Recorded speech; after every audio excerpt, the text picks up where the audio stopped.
संसदेच्या बाहेर विरोधकांचं पुन्हा एकदा निषेधाच्या घोषणा सुरू झालेल्या आहेत आणि आज संसदेच्या पावसाळी अधिवेशनाचा चौथा दिवस आहे। आज चौथ्या दिवशी काही कामकाज होणार का हे पाहावं लागणार आहे। गेले 3 दिवस संसदेचं लोकसभा आणि राज्यसभेत काहीही कामकाज झालेलं नाही। विद्यार्थ्यांचं दिल्लीमध्ये आंदोलन सुरू आहे। या आंदोलनासंदर्भात विद्यार्थ्यांवर झालेल्या लाठीचार्ज संदर्भात सरकारने चर्चा करावी, विरोधकांची मागणी आहे। सातत्यानं या मागणीवरून विरोधकांचा गदारोळ आपल्याला गेले 3 दिवस संसदेच्या दोन्ही सभागृहात पाहायला मिळालं। अगदी काही मिनिटांसाठी सभागृह चालतात, कामकाज पुन्हा तहकूब होताना गेल्या 3 दिवसांपासून आपण पाहतोय। आज आता चौथा दिवस उजाडलेला आहे। आज तरी कामकाज पुढे सरकणार का हे पाहावं लागणार आहे। तर विरोधक आणि सत्ताधाऱ्यांमध्ये संघर्षाची एक मोठी धार निर्माण झालेली आहे। मोठा संघर्ष या निमित्तानं संसदेमध्ये सुद्धा पाहायला मिळतोय। विरोधक अजिबात ऐकून घेण्याच्या मनस्थितीत नाहीत, तर सत्ताधारी देखील ऐकण्याच्या मनस्थितीत नाहीयेत। काल किरण रिजिजू यांनी म्हटलेलं होतं की सरकार चर्चेसाठी तयार आहे, मात्र विरोधकांनी त्यांची मागणी लावून धरली। आधी धर्मेंद्र प्रधान यांचा राजीनामा आणि मगच चर्चा।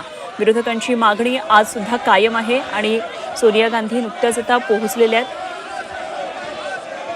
काल काळे कपडे घालून निषेध केलेला होता, आज पुन्हा एकदा सगळे एकत्रित असलेले हे खासदार आपण पाहतोय, विरोधक खासदार।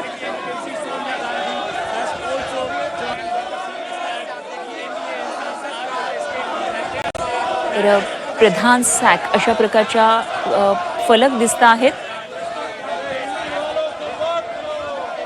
धर्मेंद्र प्रधान यांच्या राजीनाम्यासाठी आज विरोधक आणखी आक्रमक झाल्याचं पाहायला मिळतं। सर्वच पक्षाचे विरोधी पक्षाचे खासदार एकत्रित आलेत, घोषणाबाजी सुरू आहे।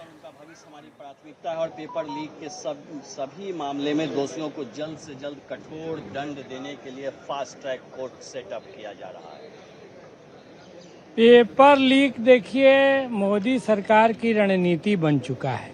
न्यू एजुकेशन पॉलिसी, एनटीए का गठन और उसके बाद रेगुलर पेपर लीक विभिन्न परीक्षाओं में, रोजगार देने वाली परीक्षाओं में भी, डॉक्टर बनने वाली परीक्षाओं में भी, अन्य परीक्षाओं में भी, ताकि देश के भविष्य युवाओं को नया रोजगार न देना पड़े। इसलिए मोदी जी की सफाई पर्याप्त नहीं है। वो क्या अपनी इस नीति और रणनीति को बदलने की चाह रखते हैं, और इसीलिए छात्रों ने जो मांग की है कि कम से कम कोई तो जवाबदेही ले, और इसके लिए जवाबदेही लेते हुए देश के शिक्षा मंत्री अपने पद से हटें।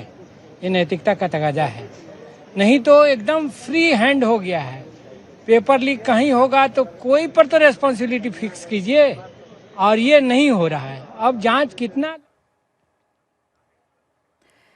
तर विरोधातल्या खासदारांची प्रतिक्रिया आपण ही पाहत होतो। पेपर लीक ही मोदी सरकारची एक रणनीती असल्याची त्यांनी प्रतिक्रिया दिलेली। तर मोदींकडून सफाई नको आहे, याची जबाबदारी निश्चिती होणं हे गरजेचे आहे आणि ही जबाबदारी निश्चिती धर्मेंद्र प्रधान यांच्या राजीनाम्यात होऊ शकतं। विद्यार्थ्यांचं जे म्हणणं आहे ते निदान ऐकून तरी घ्यावं, अशा प्रकारची ही प्रतिक्रिया आपल्याला पाहायला मिळाली।